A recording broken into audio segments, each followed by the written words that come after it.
which has become a curse to the Tiwhena Lake. Director General of the Sri Lanka Mahawali Authority, this is over to you.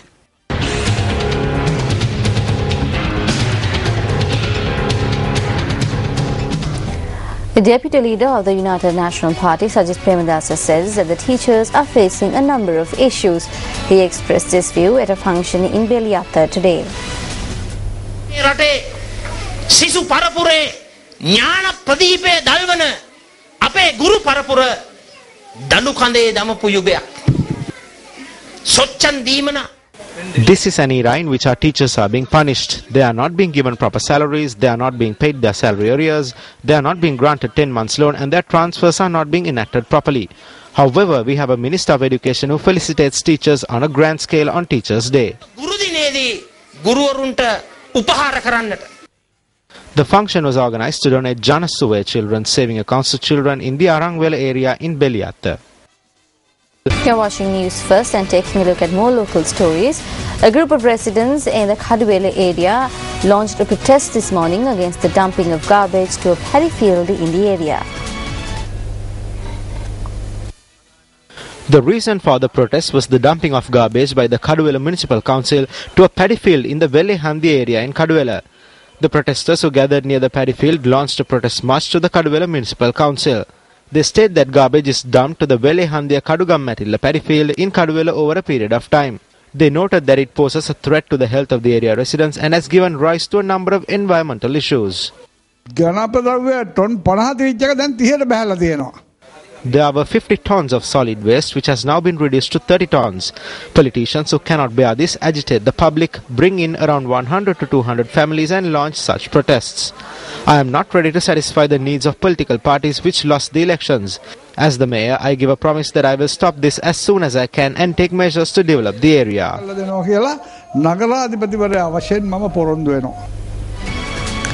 The 2012 Asia Pacific Regional Meeting of the World Federation of Trade Unions commenced in Colombo today. The event, which is being held under the theme Neoliberal Globalization and Role of Trade Unions, will be held today and tomorrow at the Sri Lanka Foundation Institute. Members of trade unions representing over 12 Asia Pacific countries are taking part in the regional meeting. Deputy General Secretary of the World Federation of Trade Unions and member of the Indian Communist Party N. Mahadevan was also present at the meeting. As you know, the food they are striking even at this moment. They are fighting against the neoliberal economic policies as we believe. They compel the government to spend 6% of the GDP for the education. Now it is only 1.86 from the GDP in the present situation in Sri Lanka. That is less than India, Nepal, Bangladesh, our regional countries. The USA spends $8 billion for the beauty culture, but only $6 billion extra USD needs to give education to all the people in the world. In Europe, $11 billion spent for ice cream, but only $9 billion extra needs to supply water and sanitary facilities to all the people in the world. This is the situation of the world where we live. So, shouldn't we change this? Minister Rajitha Senaratne requested not to betray education for battles. The minister made this request at an event held this morning at the new town hall in Colombo. The Diriyadaru Scholarship Presentation event was organized by the Health Department's Packing and Loans Division Association, and scholarships were presented to 647 students.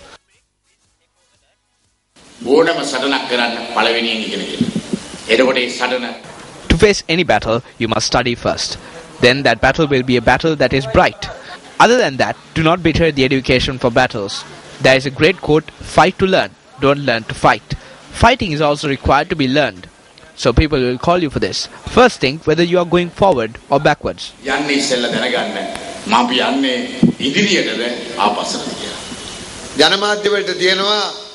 Media has a thing called news value. It is an amazing thing. The negative aspect gives the most news value. There is mistakes and flaws. It is not wrong. There is the freedom in the media. The more those are revealed, the society will rectify itself.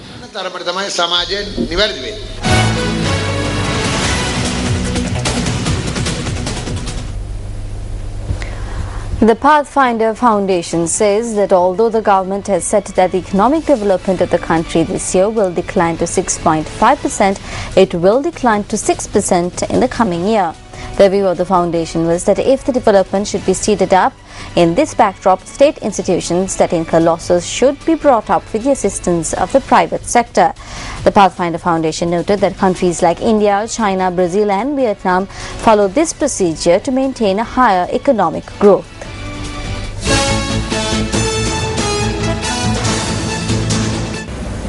The Treasury has recently indicated that the country's economic growth will be around 6.5%, which is a decline from the government's own target of 8%. It is unlikely that the growth impulses will be significantly stronger next year, particularly as tight macroeconomic policies have to be continued in order to address the persistence of inflationary and balance of payment pressures.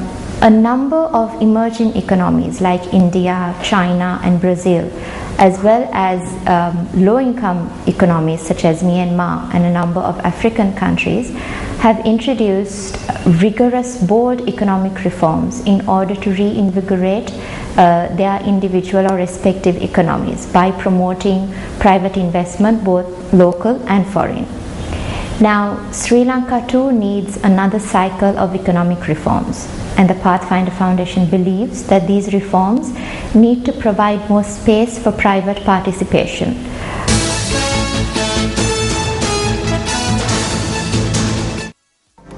The Nation, the best Sunday reader. T20 ticket prices. Will ICC probe Lankan underworld links? Another cat and mouse battle between SB and Futa. Are school vans allowed to violate government guidelines? The Nation for the entire family in 5 superb sections, including jeans for kids, free for youth. The Nation, the best buy on Sunday. Moving on to news overseas, radical Muslim critic Abu Hamza is due to appear in court in New York to face terrorism charges. He is one of 5 men who left the UK on 2 flight hours after the High Court rejected their final appeals. Abu Hamza and 4 other terrorism suspects, Babar Ahmad, Saeed Halha, Adil Abdul Bari and Khalid Al-Fawaz, lost their appeals against extradition as judges ruled they did not show new and compelling reasons to stay in the UK. Abu Hamza faces 11 charges in the US related to hostage-taking, conspiracy to establish a militant training camp and calling for holy war in Afghanistan. Also, a small scuffle broke out between protesters and police outside London's High Court yesterday when a crowd of about 100 people protested, shouting "Free Abu Hamza" and holding banners reading "Stop Extraditions." The demonstration was mostly peaceful apart from a minor confrontation between the protesters and the police.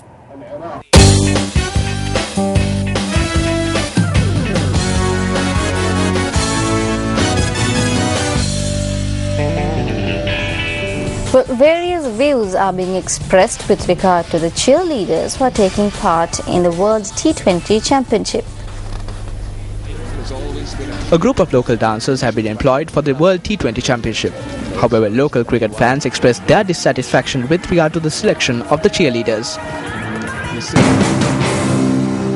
The T20 matches are being watched by everyone around the world. We are saddened to see that the Sri Lanka Cricket Board has fallen to such a level where they cannot even follow the example set by the Indian Premier League. We are sad that the World T20 being held in Sri Lanka has fallen to such a low standard. They have attempted to follow the traditions from other nations. This does not suit our culture. Through this, we have lost our identity.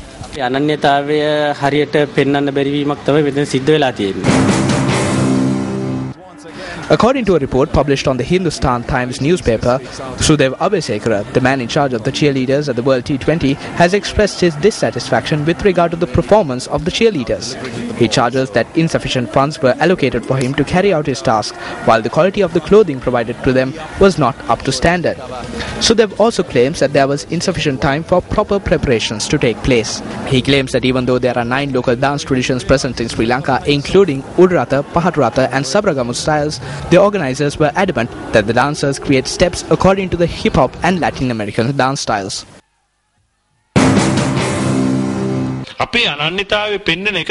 Cultural items would have showcased our identity. Instead, we have adopted something which does not belong to any culture. Even a person who does not know anything about dancing can understand that these are performers wwho have distorted our identity.